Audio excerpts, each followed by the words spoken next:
Good evening. We begin tonight with another dire day for Canada's oldest and most iconic retailer. This one playing out in court. Sales could begin as early as tomorrow as Hudson's Bay looks to liquidate its business. The plan outlined by company lawyers today could see as many as 80 Bay stores close, along with a number of Saks Fifth Avenue and Saks Off Fifth locations. And the owner of a business housed within the Bay store in Ottawa's downtown says they saw this coming for months. There are 4 locations at malls in Ottawa: the Rideau Centre, Place d'Orleans, Bayshore, and Saint Laurent Shopping Centre. CTV's Katelyn Wilson joins us live now with more. Katelyn. Patricia, Hudson's Bay is in court today proposing a liquidation process that could impact stores across the country and put thousands of jobs at risk as it owes close to $1 billion to its creditors.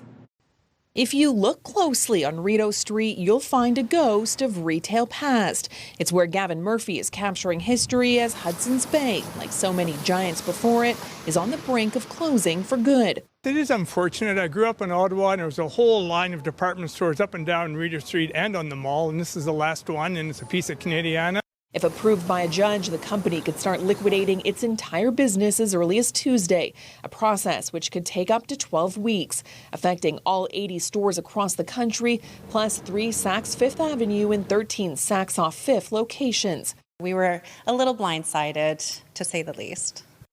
According to court documents, the Bay owes close to $1 billion to landlords, suppliers, and fashion companies, including more than $36,000 to Hair Republic, a salon with locations inside the Bay at Toronto's Sherway Gardens and Ottawa's Rideau Centre. There was some writing on the walls when music stopped playing in the department store. Was kind of a red here and there. When they started being a bit more delayed on their payments was another big red flag.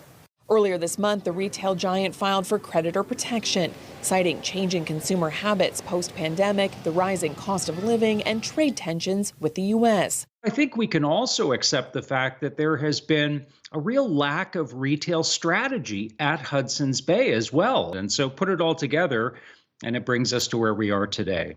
Meanwhile, the more than 300-year-old company is still holding out hope it can drum up enough capital to keep at least some of its stores open.